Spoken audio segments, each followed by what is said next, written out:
생각은 미묘한 성질의 원소다. 생각은 1초당 300km의 속도로 이동한다. 소리보다 93만 배나 빠르게 이동하는 셈이다. 우주의 다른 어떤 힘이나 에너지보다 빠르고 거대하다. 안녕하세요. 하와이 대저택입니다. 여러분은 성공합니다. 여러분이 그걸 원했기 때문이죠. 오늘은 밥 프록터의 책 불안 무엇인가에 담겨있는 인사이트를 가져와서 저의 생각까지 더해서 내가 되고자 하는 사람의 모습처럼 미리 행동하면 벌어지는 일에 대해 진짜 낱낱이 파헤쳐 볼 건데요. 거기에 더해서 도대체 이게 왜 효과가 있는지까지도 알아볼 겁니다. 일단 새해를 맞았으니 우리 안에 남아있는 뭔가 굉장히 오래된 상처의 흔적들이 있잖아요. 아마 이거 없는 사람은 없을 겁니다. 이걸 먼저 좀 내려놓아 볼까요?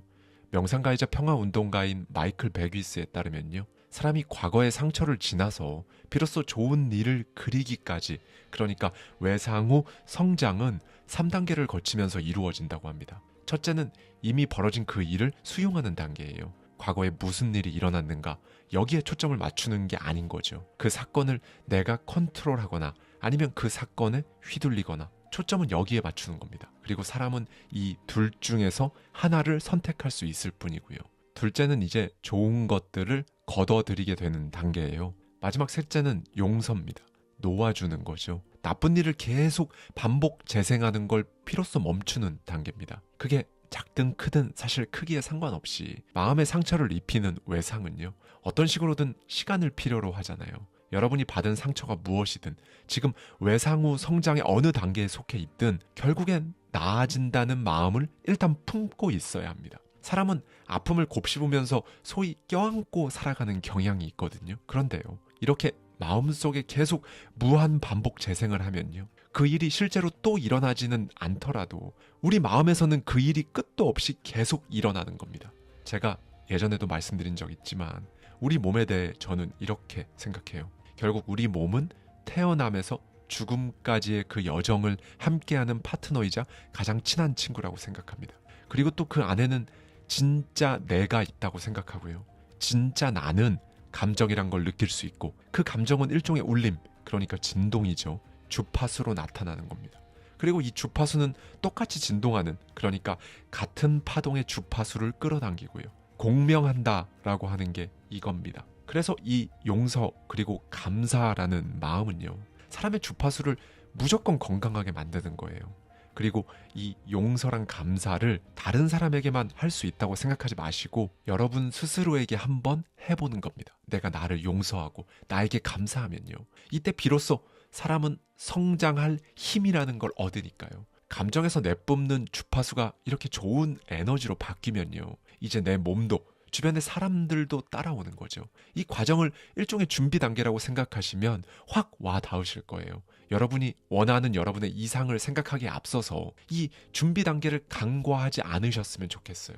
이 주파수부터 딱 제대로 세팅해 놓고 시작을 해야 가정이, 하는 일이, 소득이 이제 하나 둘씩 맞아 들어가고 눈앞에 실제로 펼쳐지고 이렇게 되는 거니까요. 세계적인 건축가 버크민스터 풀러는 이렇게 말했습니다. 기존 현실에 대적하는 것으로는 변화를 끌어내지 못한다.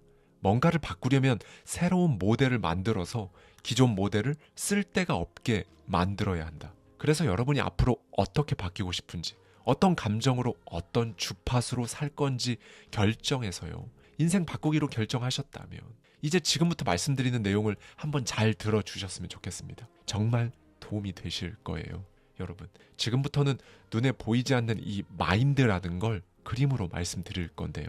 사실 이 마인드란 건요, 구체적으로 물리적인 모양새가 없기 때문에 이미지로 표현한다는 게 더 힘들죠. 그래서 대부분의 사람들은 마인드의 작동 원리에 대해 관심도 없는 겁니다. 관심이 조금 있다고 해도 마인드의 작동 원리를 이해하기도 쉽지 않고요. 저자 밥 프록터는 1934년 서먼 플리트 박사가 만든 마인드 그림으로 설명을 해주는데요. 저도 오늘 이 그림을 이렇게 가져와서 진짜 기본적인 것부터 짚어보도록 하겠습니다.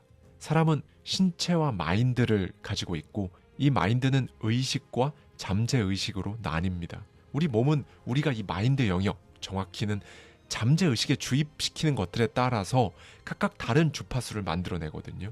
우리 몸은 감각기관들을 통해 보고, 듣고, 향을 맡고, 맛보고, 만지면서 무언가를 끊임없이 주입하죠. 네, 우리는 바로 이 오감을 이용해서 살아가는 겁니다. 여기서 제가 중요한 포인트를 하나 말씀드리고 싶은데요.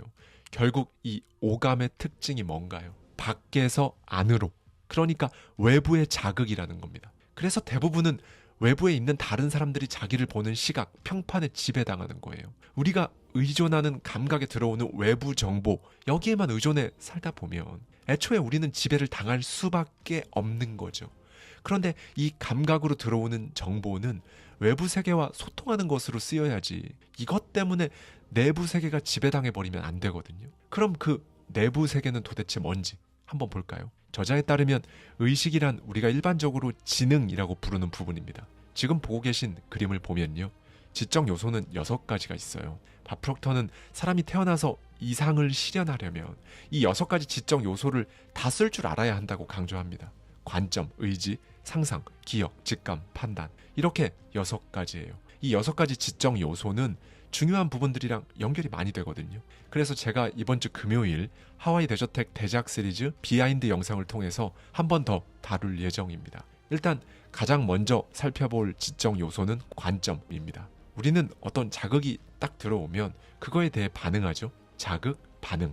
이 자극과 반응 사이에 있는 렌즈인 거예요, 관점은요. 그래서 여러분 각자가 지니는 관점이 곧 현실인 겁니다. 세상은 멋있고 진짜 살만한 곳 이라는 관점을 가진 사람에게 세상은 우리가 어렸을 때 시간 가는 줄 모르고 재밌게 놀았던 놀이터일 겁니다. 반면에 세상은 거지 같은 곳, 그냥 하루하루 버티는 곳이라는 관점을 가진 사람에겐 지옥일 거고요. 이렇게 보니 세상은 정말 시뮬레이션이네요. 그렇죠? 그런데 여러분, 우리는 이 관점을 바꿀 수 있습니다. 관점을 바꾸면요, 똑같은 일을 해도 똑같은 걸 봐도 훨씬 더 나은 결과를 가져올 수 있긴 한데요. 이 관점을 바꾼다는 건 쉽지 않아요. 이 관점은 여러분이 원하는 걸 잠재의식에 반복 주입시켰을 때 어느 날 갑자기 툭 변하게 되는 거기 때문에 결국 여러분의 잠재의식을 건드려야 하는 거죠. 다만 이 관점을 바꾸기만 하면요, 지금까지 A만 보던 눈이라는 감각기관이 B라는 걸 보기 시작하고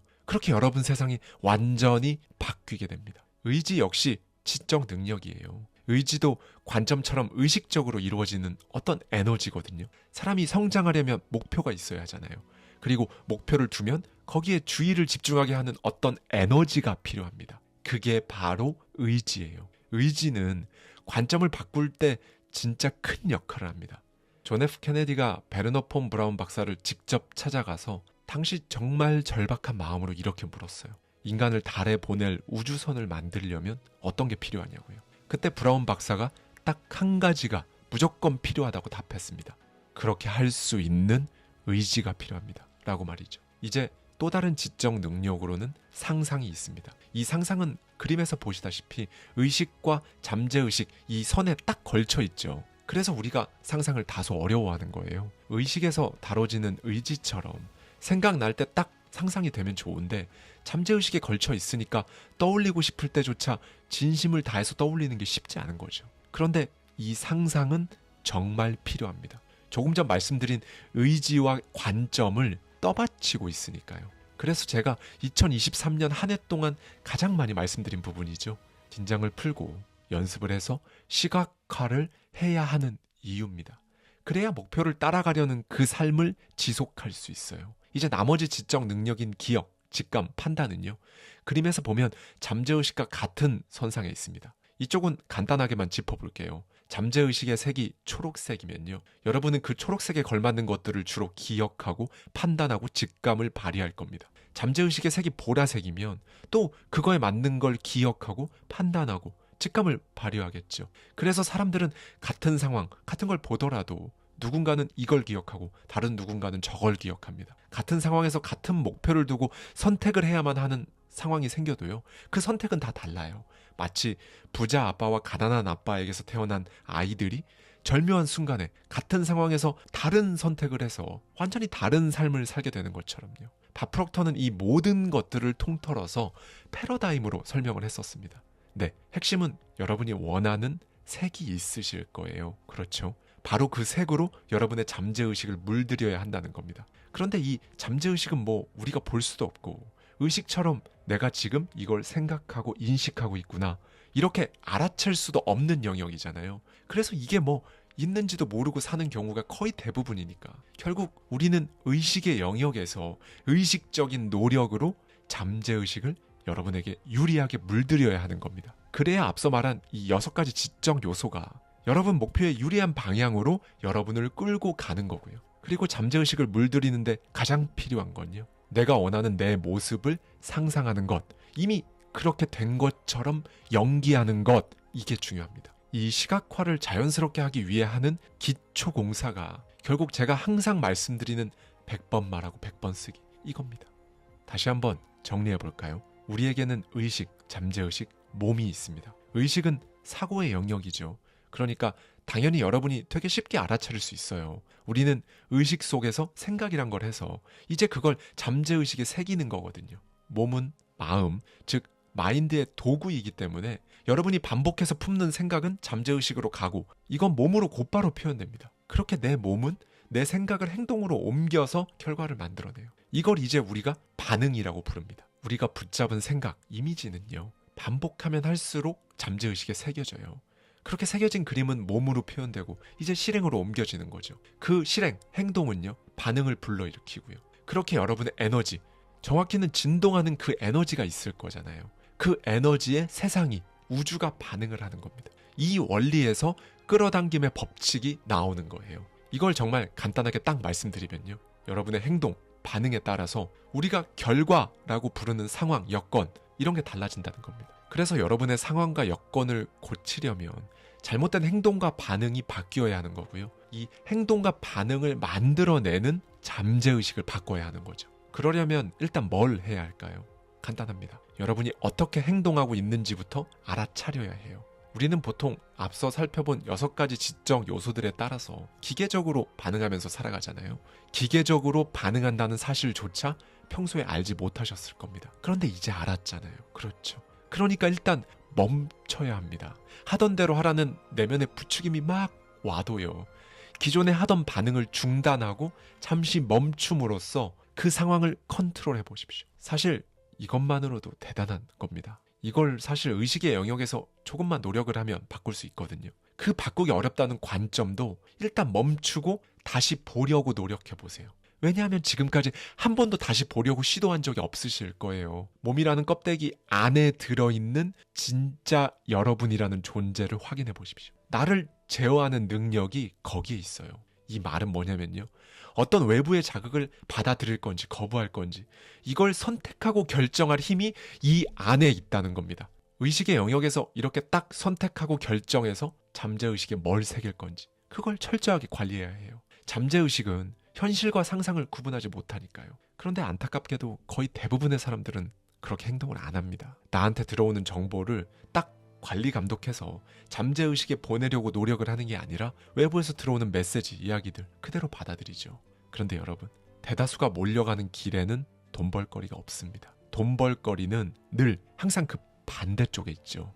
여러분, 사람의 잠재의식은 평생 열려 있어요. 나이를 많이 먹어서 아니면 이제 세월이 지나서 뭔가 녹슬고 낡았다고 생각하지 마세요. 그거 셀프 한계이자 셀프 착각입니다. 나이가 들어도 사람을 외국에 데려가서 가르치고 거기서 살아남아야 되는 상황에 놓이게 만들면 시간이 걸리더라도 언젠가 그 외국어를 구사하거든요. 잠재의식도 똑같아요. 우리가 매일 들려주는 그 정보를 그대로 수용합니다. 그래서 마음 먹기에 따라 문제가 해결되고 안 되고 하는 거고요. 우리는 흔히 여러 가지 생각이 막 떠오르면 그중에서 마음에 드는 생각을 선택합니다. 그렇죠? 그리고 이제 목표를 세우고요. 여기서 대다수가 저지르는 실수가 하나 있어요. 돈만 있으면 저거 당장 할 수 있는데 이렇게 생각하고 정작 목표를 향해 걸음을 내딛지를 않아요. 돈이 생길 때까지 기다리지 않고 지금 당장 이거라도 하자 라고 결심해야 합니다. 일단 결심이 서면 그 순간 우리 뇌의 주파수가 변하니까요. 좋은 생각이 떠오르기 시작합니다. 성공은 그렇게 시작되고 이렇게 이루어져요. 크게 성공한 사람 얘기를 들어보면요, 이상하게 되게 결단력이 있거든요. 저자는 우리가 결단의 중요성을 자각하지 못하는 이유로 결단이라는 단어의 의미를 정확하게 규정하지 않았기 때문이라고 보거든요. 저자의 말에 따르면요, 결단은 다른 가능성을 단절한다는 뜻입니다. 그러니까 진짜 결단이라는 건요. 다른 가능성을 완전히 차단해버리고 한 가지 그 결과를 달성하기 위해 매진하는 거예요. 저자는 다가올 세상에서 불을 거머쥘 사람의 특징을 두 가지로 정리해 주는데요. 첫째, 자신의 마음에 귀를 기울일 줄 아는 사람. 둘째, 기회가 왔을 때 행동하는 결단을 가진 사람. 성공을 한다는 건 어느 날 종착역에 딱 도착하면 그걸로 이제 마무리되는 여행 같은 사건이 아니잖아요. 그러니 갖가지 정보를 들으며 성공할 방법만 아무리 찾아다닌들 내가 성공할 수 있다는 사실을 당연하게 믿기 전까지는 성공이 안 되는 거예요. 여러분, 제가 정말 항상 드리는 말씀이지만 오늘 또 한 번 하겠습니다. 생각은요, 인간이 지닌 힘 중에서 가장 강력한 힘입니다. 마음에는 한계를 가늠할 수 없는 진짜 강력한, 정말로 강력한 에너지가 있어요. 이 마음이 만들어내는 진동은 모든 시간과 공간에 발산되고 침투합니다. 제가 이걸 깨닫고 받아들이고 제 마음을 컨트롤하는데 시간이 참 많이 걸렸습니다. 의식적으로 그 생각에 초점을 맞추려고 해도 계속 그려봐도 다른 생각이 자꾸 침투하니까요.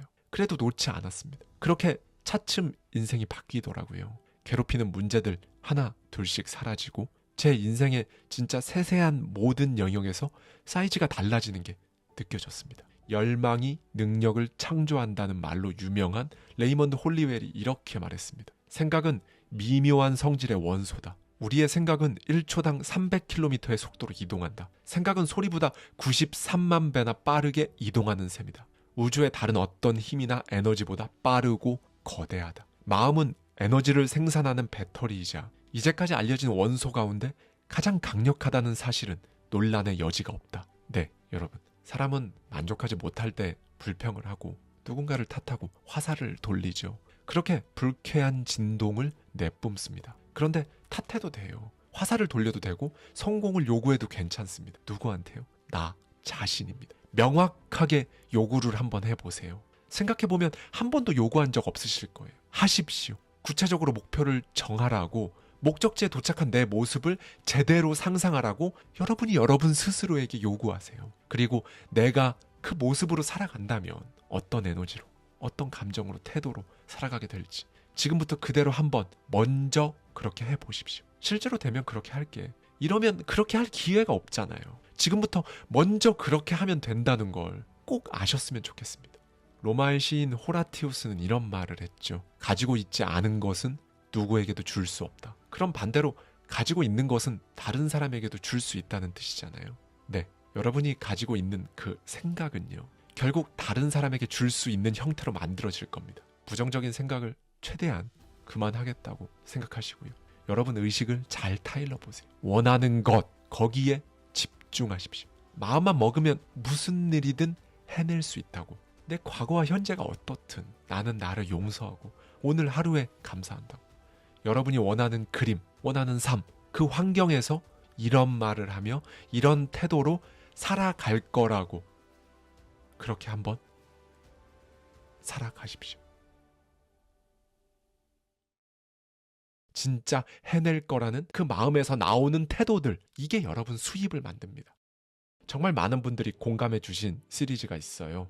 바로 바프록터의 부의 확신에 담겨있는 인사이트에 저의 생각을 더해 4부작으로 만들었던 하와이 대저택 대작 시리즈입니다. 사실 이 대작 시리즈 중에서요, 당시 굉장히 아깝게 편집되는 바람에 미처 들려드리지 못한 비하인드 이야기들이 있거든요. 그 중에서 또 엑기스만 엮어서 오늘 여러분들께 다 말씀드리고자 합니다. 불과 얼마 전에 우리를 통과해간 2023년, 그리고 제가 2023년 한 해 정말 많이 말씀드렸던 95%의 마인드셋과 5%의 전략, 이게 진짜 어떤 의미를 담고 있는지 그걸 어렴풋이라도 느끼셨다면 그것만으로도 여러분의 2023년은 성공이라고 말씀드리고 싶어요. 그게 투자든 다이어트든 독서든 인생을 바꾸는 어떤 큰 결단이든 마인드가 없으면 이상하게 찾고 안 된다고 많이 말씀드렸는데요. 투자를 해도 계속 돈을 잃고 제자리만 맴돈다면 일단 마인드를 들여다봤어야 합니다. 네,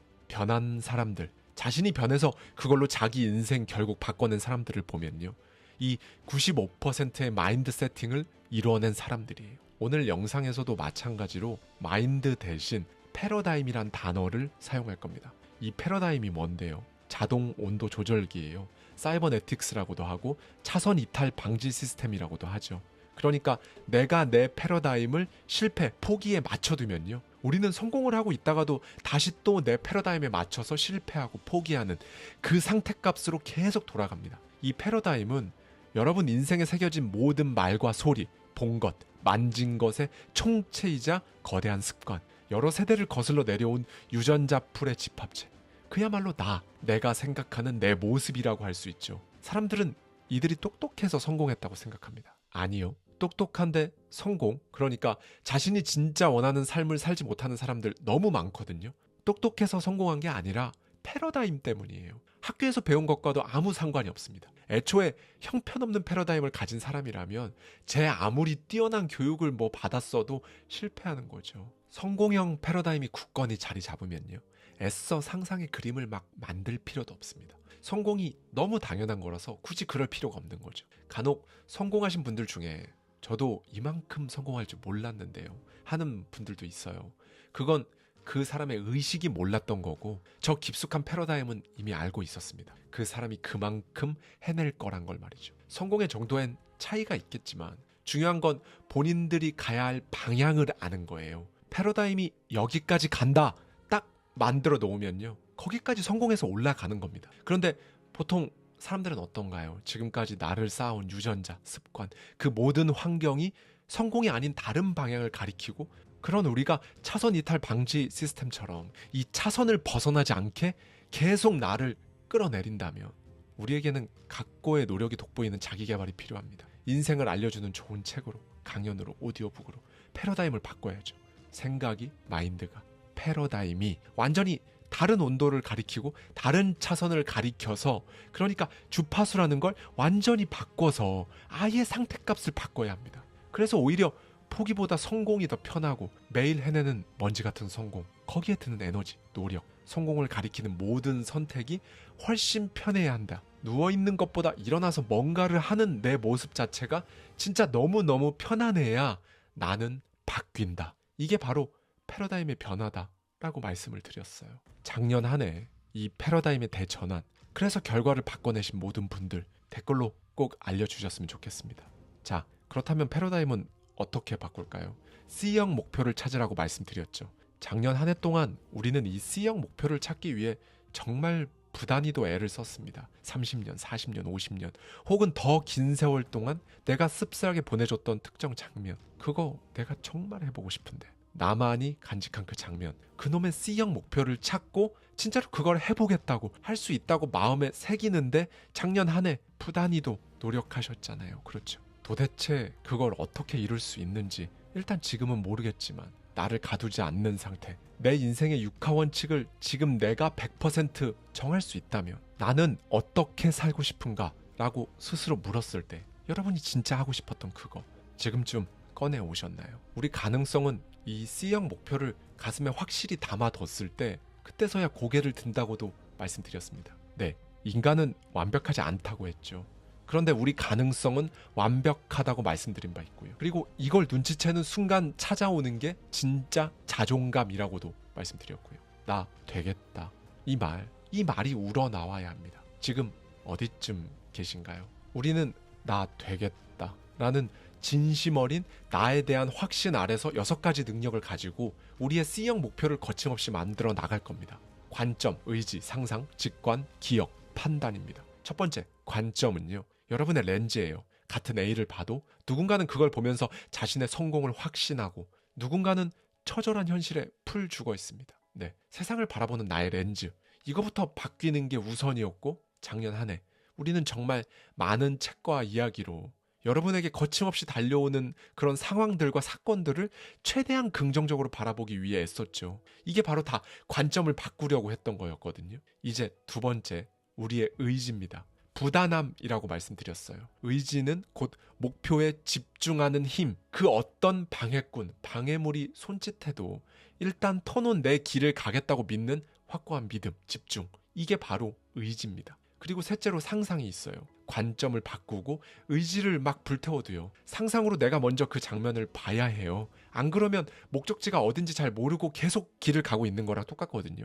정말 어쩌면 도착할 수도 있겠지만 그렇지 않을 가능성이 압도적으로 높은 거죠. 이걸 제가 더 와닿게 말씀드리면 땅바닥에 있는 널빤지는 편하게 밟고 가지만 건물과 건물 사이에 놓은 널빤지는 못 건너가는 거랑 똑같습니다. 왜요? 그 높은 건물과 건물 사이에 있는 널빤지를 밟고 여기에서 저기까지 간다는 상상이 되지 않으니까요. 그러니 우리는 봐야 합니다. 뭐를요? C형 목표, 그 그림을 봐야 한다고 말씀드렸습니다. 아울러 넷째, 이제 오감을 넘어서 육감이라고 표현되는 직감이 있어요. 노잉이라고도 많이 말씀드렸죠. 이 직감은요, 여러분이 어떤 관점으로 세상을 보는지, 그래서 어떤 의지를 지니고 있는지, 마지막으로 어떤 상상을 하고 있는지, 이 세 가지가 단 하나의 목표를 향해 나아갈 때 찾아옵니다. 여러분, 제가 많이 말씀드렸죠. 사람한테 이 직감이 괜히 있는 게 아니라고요. 다만 아무것도 안 하고, 그러니까 목표가 없고 상상으로 시각화도 안 하는데 그냥 갑자기 어떤 직감이 찾아오지 않아요. 반대로 그렇게 하게 되면 우리 잠재의식에 올려 보내주는 이 직감 덕분에 여러분이 원하는 삶, 그 목표에 맞는 것들을 훨씬 쉽게 선택할 수가 있어요. 살면서 뭔가를 결단하는 게 쉬워지는 거죠. 그렇게 한 발 한 발 더 갑니다. 이제 다섯 번째죠. 여러분의 기억력 또한 여러분의 목표 달성을 돕습니다. 그리고 이 기억력은요, 사람인 이상 이걸 단련하면 진짜 압도적인 능력을 장착하게 된다고 저자는 강조해요. 저 또한 책 몰입 시리즈를 말씀드리면서 이 기억력이 어디까지 업그레이드 될 수 있는지 말씀드렸죠.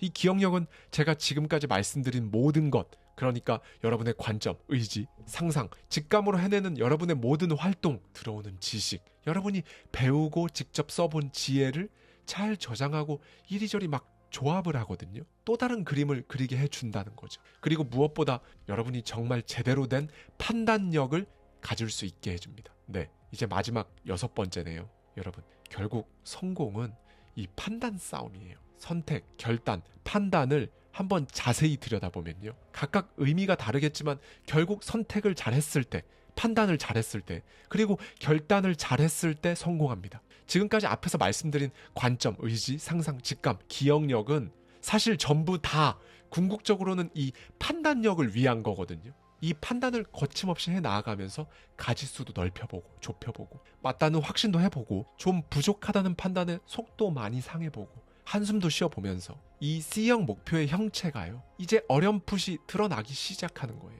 앤드류 카네기는 우리에게 이런 말을 해줍니다. 마음속에 품은 생각은 두려운 것이든 숭배하는 것이든 쉽게 접근할 수 있는 가장 편안하고 적절한 형태를 곧장 갖추기 시작한다. 저자도 말해요. 지금 당신의 상태에서 완전히 비논리적인 일, 주변에서 비현실적이라고 말하는 그런 걸 원해라. 그 시절 내 목표는 얼마나 터무니없었는가. 그런데 어떠한가? 다시 한번 말한다. 위대한 성공은 모두 철저하게 비논리적이다. 스스로 겁을 먹을 수준의 목표를 정해야 한다. 네, 여러분. 일단 그림을 그리세요. 여러분이 필요로 하는 바로 그 순간에 찾아오게 하려면 먼저 이미지를 그려야 해요. 부자가 되길 원한다면 이미 부자가 된 것처럼 생각하고 행동하라는 말이 있죠. 이 말이 지니고 있는 의미는 주파수를, 진동을 여러분이 그린 그 그림에 맞추라는 말입니다. 그렇게 결과로부터 상상하세요. 저자가 한 사례를 소개해 주는데요. 저자는 어릴 적 친구들을 부를 때 늘 이런 식으로 불렀다고 합니다. 너들 오고 있어? 그럴 때마다 어머니가 곧바로 바로잡아 주셨죠. 너들이 아니라 너희야. 그런데 저자는 엄마가 잘못 알고 있다고 생각했다고 해요. 한 명이 아니라 여러 명을 부르는 말이니까 당연히 너들이 맞다고 생각한 거죠. 그래서 저자는 계속 너들이란 단어를 썼고 그럴 때마다 어머니는 계속 고쳐주었습니다. 그러던 어느 날 다른 누군가가 너희 오고 있어? 라고 부르는 걸 들었어요. 또 다른 사람도 너희라고 표현하는 거죠. 저자는 이 표현이 처음엔 굉장히 이상하게 느껴졌다고 해요. 그런데 시간이 조금 지나고 다들 너희라고 말하는 걸 보고 이제 너희라는 단어를 너무 쓰고 싶어진 겁니다. 그런데 이 너들이라고 말하는 게 입에 붙어버린 거예요. 어떻게든 너희 계속 반복하고 내면화하면서 불편해도 그렇게 말하는 습관을 결국 장착합니다. 비로소 너희라고 말하는 게 입에 붙게 만든 거죠. 어떻게 보면 하찮고 다소 우습게 느껴질 수 있는 예시일 수 있는데요. 그런데 제가 항상 말씀드리는 이 주파수를 바꾼다는 개념을 설명하기에 이만한 건 없어서 가져와 봤습니다. 우리가 쓰는 전화번호는 주파수입니다. 그렇죠? 우리 내면의 주파수는 바로 패러다임이에요. 여러분은 여러분의 전화번호를 바꿀 수 있잖아요. 마찬가지로 이 주파수도 여러분 스스로 조절해서 여러분이 앞으로 내가 무슨 일을 하고 나에게 무슨 일이 다가올지 지시할 수 있습니다. 운? 기적? 아니에요. 내가 선택해서 반복해서 입에 붙이고 상상으로 보다 보면요. 그 주파수에 맞춰지는 겁니다. 그렇게 거기에 맞는 게 끌려오는 거고요. 그냥 이거예요. 주파수에 맞춘다는 게 뭐 거창하고 대단한 게 아니에요. 그리고 이 반복 없이는요. 내면화를 할 수가 없어요. 내면화가 되지 않으면 당연히 패러다임의 변화도 없고요. 오직 입으로 말하고 생각하고 상상으로 시각화를 하고 이것만 반복하면 궁극적으로 얻어낼 수 있는 게 미래입니다. 그냥 미래도 아니고 여러분이 원하는 삶이라는 미래예요. 네, 이제부터는요 여러분 아침에 침대를 박차고 일어날 이유를 찾으셔야 합니다. 여러분의 시간과 에너지 이건 정말 이 세계에서 여러분에게 사실상 가장 귀한 겁니다. 그렇죠. 이것보다 더 중요한 게 있나요? 이 말은 여러분이 어떤 일에 시간과 에너지를 쏟는다는 거는요. 사실상 엄청난 대가를 지불하고 있다는 거예요. 그러면 그 일은 엄청난 그 대가를 치를 정도로 가치가 있는 일이어야죠. 이게 뭐 남들 보기에 대단한 걸 말하는 게 아니에요. 나의 사랑하는 가족을 먹여 살리기 위해 톱질을 죽어라 한다? 목적이 있잖아요.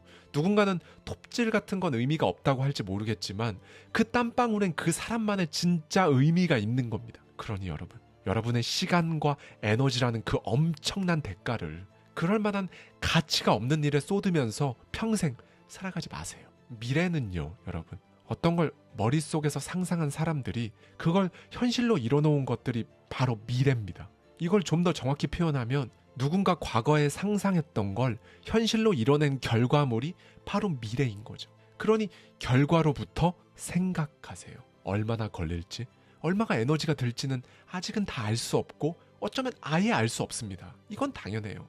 그런데 해보면 알잖아요. 이것도 당연한 겁니다. 여러분이 임의로 찍은 그 시점, 몇 년도, 몇 월, 그 시점이 안 맞을 수도 있어요. 그런데 그 기한은 여러분의 잠재의식에 추진력을 주기 위해서 정하는 거예요. 그게 안 맞았다고 실패했다, 망했다 하시면 안 됩니다. 대신에 여러분은 그저 그곳에 언젠가는 당연히 도달한다는 사실만 알면 되는 거죠. 패러다임을 진짜로 바꿔 끼웠다면 모든 일은 이 법칙에 따라 이루어지기에 반드시 일어납니다. 이렇게 되면요.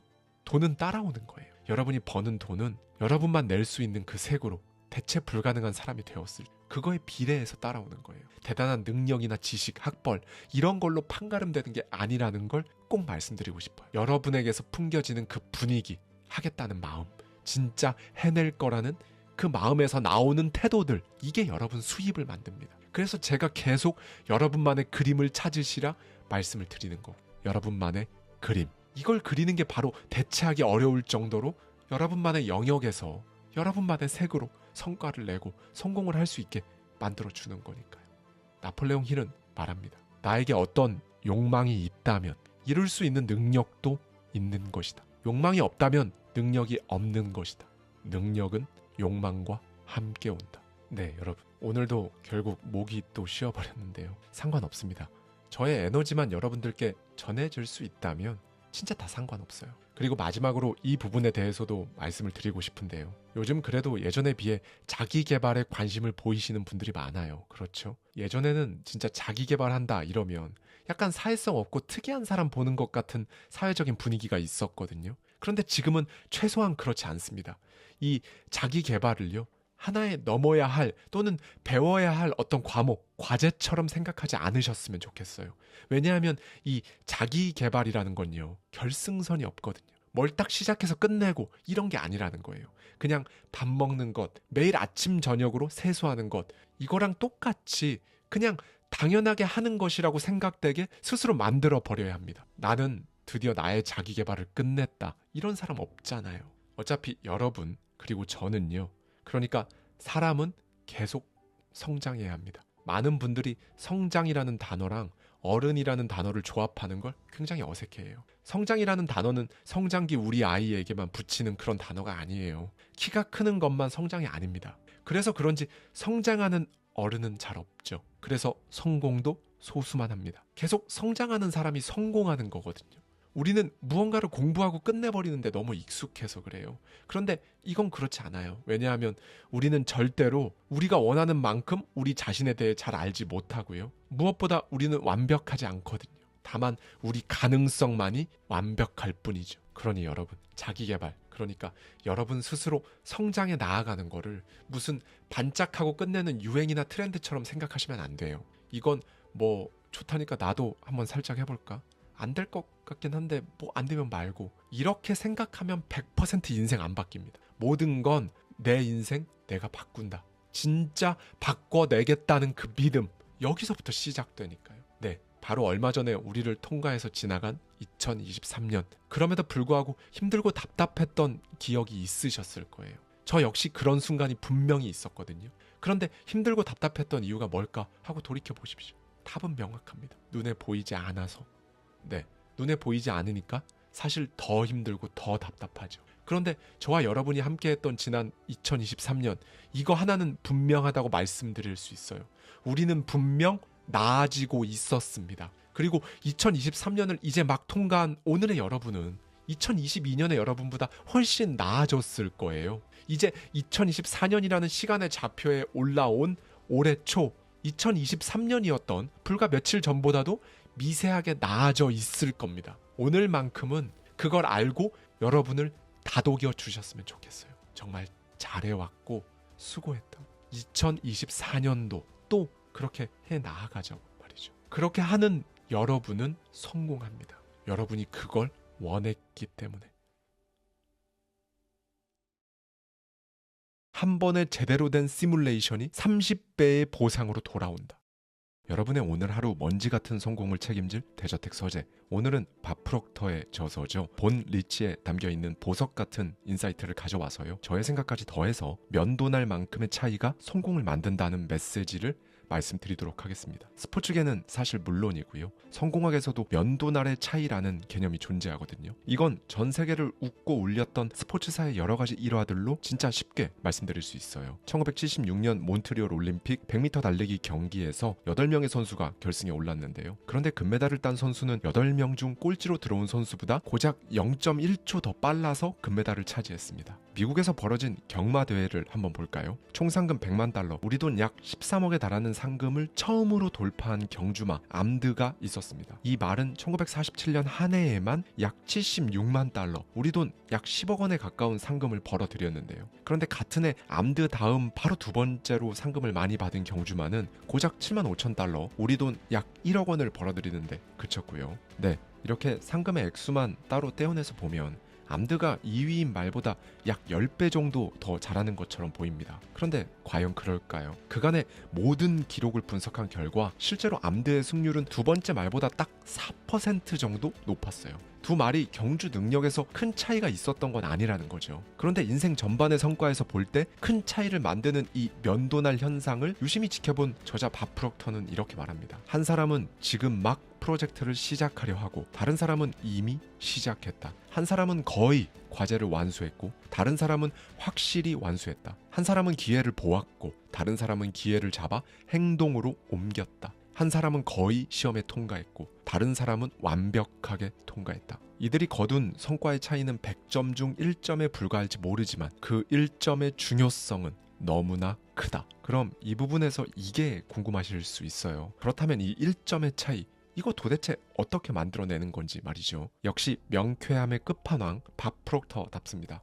저자는 미식 축구의 예를 들어 제2의 노력이라는 개념을 강조하는데요. 미국 위스콘신주 그린베이를 연고로 하는 유명 미식 축구팀이죠. 그린베이 패커스의 코치 고 빈스 롬바르디는요, 미식 축구에서 면도날 개념이 어떻게 작용하는지 이렇게 설명했어요. 대부분의 게임은 전반과 후반, 마지막 2분에서 승패가 갈린다. 그러니까 이 제2의 노력은 선수들의 의식을 고취시키기 위한 개념인데요. 제가 간단히 말씀드리면 이런 겁니다. 한 선수가 달려나가다 상대편 블로킹으로 길이 막혔을 때 한 번 더, 한 번만 더 라는 마음으로 상대보다 오히려 더 세게 밀치면서 두 번째 기회를 향해 시도해 본다는 의미예요.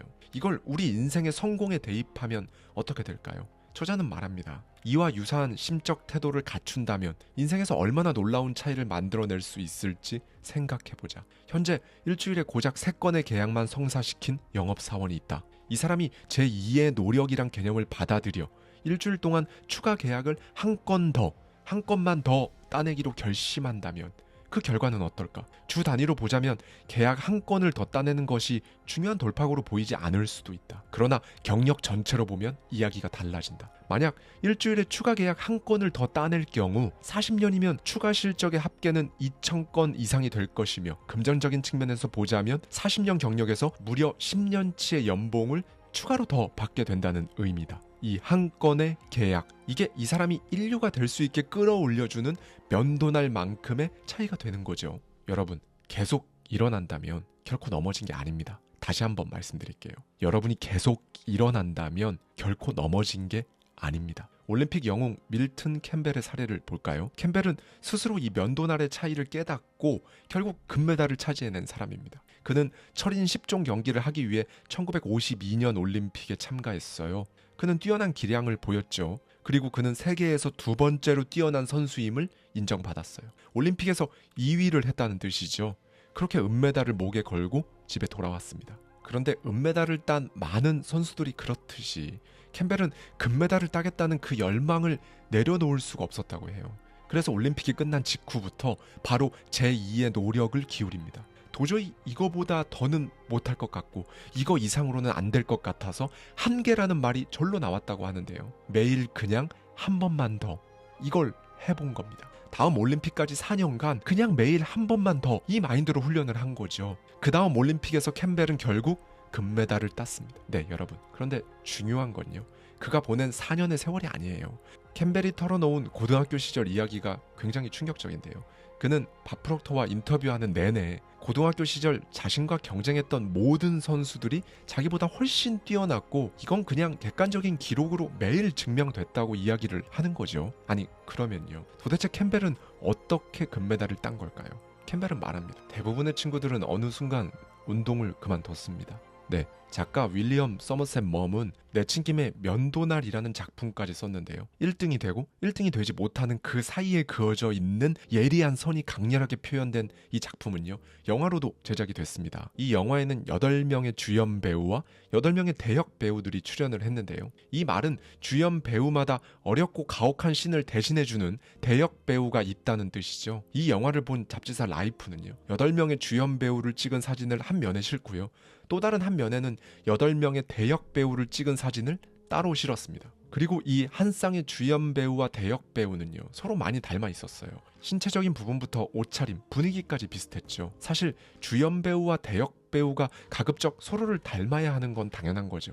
그런데 저자는 이걸 주목한 거예요. 매우 비슷한 주연 배우와 대역 배우들을 놓고 보면 한 가지 면에서만 완전히 다르다는 걸 알 수 있다. 사진을 찍은 8명의 주연 배우가 받은 출연료의 총 합은 당시로서 놀라운 금액이었는데 무려 48만 9천 달러. 우리 돈 6억 5천만 원에 달했다. 반면 8명의 대역 배우가 받은 출연료의 총 합은 6천 달러. 우리 돈 800만 원이었다. 저자는 이들의 재능에는 큰 차이가 없었다고 봅니다. 그런데 금전적인 보상이 80배가 넘게 차이가 난 점을 주목한 거예요. 이 연기라는 건 사실 굉장히 예민하고 까다로운 분야죠. 대역 배우의 삶을 진심으로 사랑하는 분들이 있기에 제가 감히 말씀드릴 순 없지만 어떤 부분이 이런 차이를 만드는지 한 번쯤은 고민해보면 좋을 것 같아 방금 말씀드린 사례를 가져와 봤습니다. 네, 그런데 이 면도날만큼의 차이, 이거 사실 우리 일상생활에서도 매일 볼 수 있거든요.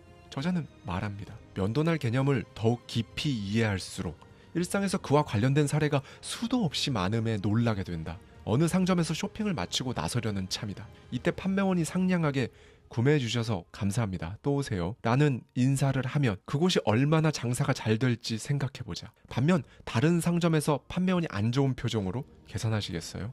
라고 물으면 어떨지도 생각해보자. 저자 밥 프록터가 토론토에서 한 가족을 만난 적이 있습니다. 이 가족은 정말 화목했지만 심각한 문제를 겪고 있었어요. 이들은 자동차 정비소를 운영하고 있었는데 이 사업이 점점 기울어가는 추세였던 겁니다. 가게 문을 닫고 다시 다른 사람 밑으로 들어가서 일을 해야 하나 고민하는 지경에까지 이르렀죠. 저자는 이들에게 여러 가지 질문을 했는데요. 이 가족은 엄청난 열정을 갖고 자신감 넘치는 대답들을 내놓았어요. 저자는 이내 눈치챕니다. 이들은 아주 능숙한 정비공들이었고요. 보기 드물 정도로 열심히 사는 사람들이 맞았어요. 그런데 정비소 홍보 그리고 고객들한테 줄 수 있는 추가적인 서비스 관련된 질문만 하면 심드렁한 태도로 별다른 관심이 없는 거예요. 실제로 대화를 하는 동안 뭔가 비관적이고 실망스러운 기운이 이 가족들에게 느껴졌다고 하고요. 이들의 핵심 문제는요, 결국 태도와 관련되어 있었던 겁니다. 저자는 가족들에게 이렇게 조언을 했다고 해요. 지금부터 수리가 필요한 차들이 정비소에 줄지어 선 모습을 시각화해보세요. 여러분은 늘 수리만 해왔죠? 네, 좋습니다. 그 자동차를 수리하는 자신의 모습을 시각화하면서 내친김에 자동차 내부도 청소기로 청소하고 외부는 물로 닦으면서 유리창에 티끌한 점 없는지 확인하는 모습도 떠올리세요. 당신들의 이런 노고를 흐뭇하게 바라보는 고객의 모습까지 떠올려 보시고요. 대부분의 고객들은 자동차의 기계적인 측면은 아는 게 없으니까 차의 겉모습에 영향을 많이 받을 겁니다. 만약 수리를 맡긴 차가 어쩐지 반짝반짝 빛나는 상태로 돌아오면 차를 타고 집으로 돌아가는 길에서부터 고객들은 기분이 훨씬 좋아질 거거든요. 이 기초적이고 작은 변화가 엄청난 변화를 가져올 겁니다. 대략 2주가 지났고 가족 중 아내가 저자에게 전화를 걸어왔습니다. 그녀는 이 기본적인 게 이렇게나 어마어마한 차이를 만들어냈다는데 진심으로 감탄했다고 해요. 이제는 정비소에 차들이 몰려서 너무 바빠졌다는 겁니다. 네, 여러분, 사람은요, 특정 분야에서 어느 정도 기본적인 기술을 익히면 대개 배우기를 그만둔다고 합니다. 이건 미국 기준인데요. 대부분의 교육 전문가들이 평가하길 미국 전체를 평균으로 놓고 보면요, 읽기 능력이 초등학교 6학년 수준이라고 토로합니다. 그러니까 영어를 이제 편하게 읽을 수 있는 수준이 되면요, 그 후로는 그 실력을 더 이상 갈고 닦을 생각 자체를 하지 않기 때문이라고 하는데요. 이러면 당연히 어느 시점부터 더 이상 치고 올라가지 못하죠. 오늘 말씀드리고 있는 제2의 노력이 없잖아요. 제2의 노력을 하는 극히 일부만이 자기 분야에서 탑 수준에 올라서고 성공을 한다는 겁니다. 이 부분에서도 제가 평소 많이 말씀드렸던 포인트가 하나 나오죠. 성공한다는 게 막 엄청나게 경쟁이 치열한 리그에서 막 최고 중에 최고가 되어야 하는 것처럼 막연하게 느껴질 수 있는데요. 그게 아니라는 거예요. 소위 그들만의 리그입니다. 이걸 더 쉽게 말씀드리면요, 하는 사람들 몇 명만 남아서 경쟁하는 한산한 리그라는 거죠. 실제로 그렇습니다. 그 한산한 리그에 없는 훨씬 더 재능 있고 위력적인 잠재력을 지니고 있는 사람은요, 그 리그에 없어요. 그냥 남아있는 사람들끼리의 경쟁이라는 겁니다. 여러분은 지금 그 일을 얼마나 잘하고 계신가요? 그리고 얼마나 더 잘할 수 있다고 생각하시나요? 사람이 어떤 분야에 대해 매일 1시간씩 5년 동안 공부하면요, 매주 40시간씩 45주 동안 공부하는 셈이죠. 이건 거의 1년 내내 공부한 양에 버금간다고 합니다. 그리고 하루에 딱 1시간만 공부하니까 집중력을 온전히 거기에 다 쏟을 수도 있고요. 그래서 실제로는 모든 걸 다 접고 1년 동안 완전히 공부에 집중한 거랑 같은 효과를 낸다는 겁니다. 네, 이건 사실 공부뿐만 아니라 여러분이 하고자 하는 모든 일에 똑같이 적용되는 거예요. 인류 역사상 최초로 인공심장이라는 걸 환자에게 이식한 윌리엄 드리브스 박사는요, 수술하기 전에 매번 이 말을 속으로 계속 말했다고 하는데요. 연습하자. 그리고 더 연습하자. 이 원칙을 지키면 실제 수술할 때 수술 과정이 몸에 배서 거의 일상이 될 거니까 연습하자. 네, 여러분, 사과를 한 입만 더 베어 무는 습관을 가져보는 겁니다. 윌리엄 박사가 인공심장 수술을 세계 최초로 성공시켰잖아요. 그럼 세계 최초로 인공심장을 만들어낸 사람도 있겠죠. 그 사람이 바로 로버트 자빅인데요. 의대에 지원을 할 때마다 계속 떨어졌습니다. 3수까지 했는데 계속 떨어진 거죠. 그런데 그냥 한 번 더 하자. 그렇게 계속했어요. 그는 결국 지방에 있는 한 의대에 합격합니다. 그리고 10년 후 그는 그 전까지 그 누구도 시도할 생각조차 못했던 의학적인 개가를 이뤄냈죠. 의대에 떨어질 때마다 그는 그냥 이 생각만 했다고 합니다. 사과를 한 입만 더 물어보자 라고요. 네, 지금부터 제가 정말 중요한 부분을 말씀드릴 거예요. 오늘 영상에서 압도적으로 가장 중요합니다. 사과를 한 입 더 베어 무는 힘, 이거 어디서 나오나요? 뭐가 있어야 할 수 있는 걸까요? 면도날의 차이를 보여주는 사람, 그렇지 않은 사람, 도대체 뭐가 다른 걸까요? 앞서 올림픽에서 기어이 금메달을 딴 캠벨의 사례에서도 나왔고 정비소를 운영하는 가족들 사례에서도 나왔죠. 바로 시뮬레이션입니다. 내 열망을 얼마나 더 자세하게 시뮬레이션 할 수 있는가, 이게 보상을 만듭니다. 그래서 밥 프록터는 말해요. 한 번에 제대로 된 시뮬레이션이 30배의 보상으로 돌아온다. 여러분이 만약 영업직이라면요. 매일 아침 한두 달 후에 발표해야 할 영업 프레젠테이션을 생각해 볼 수도 있을 겁니다. 그렇죠? 우주 비행사들 훈련하는 거 보면 실제 우주랑 유사한 환경과 상황을 두고 시뮬레이션하고 막 그러잖아요. 똑같아요. 미리 겪어보는 겁니다. 이 시뮬레이션은 여러분이 하고 싶은 것들이 뭐든 다 적용할 수 있어요. 이에 대해 저자 밥 프록터는요.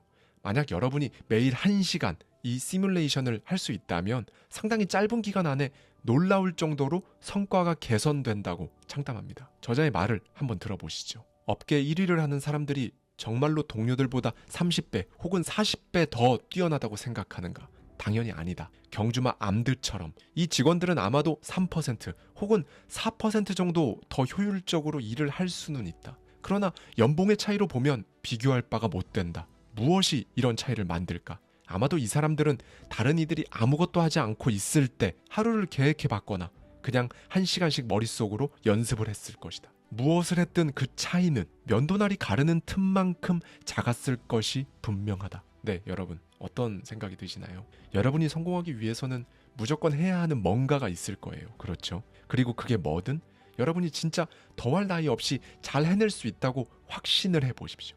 다만 그냥 확신만 하는 게 아니라요. 머릿속으로 시뮬레이션을 계속 해보세요. 이건 제가 제 온라인 클래스인 시간압축 클래스에서 엄청나게 자세히 말씀드린 바 있는데요. 시뮬레이션을 계속하면 할수록 그 확신의 정도는 그냥 자연스럽게 올라갈 거예요. 그리고 마침내 머릿속에서 시뮬레이션으로 하던 걸 실제로 이제 하잖아요. 그러면 일단 그것만으로도 시뮬레이션 없이 생으로 처음 해보는 사람하고는 퀄리티 자체가 다르게 출발할 겁니다. 그럼에도 불구하고 여러분의 목표 지점까지 가는 길에 뭔가 잘 안 풀리고 꼬이고 그럴 거예요. 이건 뭐 그냥 무조건 그렇다고 생각하시면 됩니다. 과정 자체는 원래 그래요. 그런데 시뮬레이션을 수백 번도 더 해봤다면 여러분의 잠재의식은 그걸 할 수밖에 없게 여러분을 조종할 겁니다. 조종한다. 이러면 보통 부정적인 의미인데 이건 정말 좋은 조종이죠. 어떻게 조종을 하냐면요. 제2의 노력을 하게 조종하고요. 사과를 한 입 더 베어 물게 조종을 할 거예요. 그 과정을 통해서 여러분은 면도날로 그은 듯한 예리한 차이, 그 우위를 갖게 되는 겁니다. 여러분 스스로 내가 이 면도날만큼의 차이를 길러내야지 이렇게 의식적으로 막 생각하지 않아도요.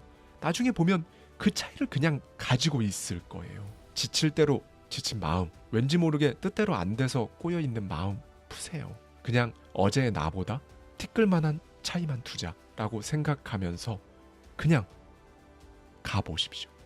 그거면 됩니다. 감사합니다. 지금까지 하와이 대저택이었습니다. 저와 함께 매달 한 권씩 책 속에 담긴 격렬한 통찰을 통해 한 단계 더 성장하고자 하는 분들은 아래 고정되어 있는 댓글을 참고해 주세요.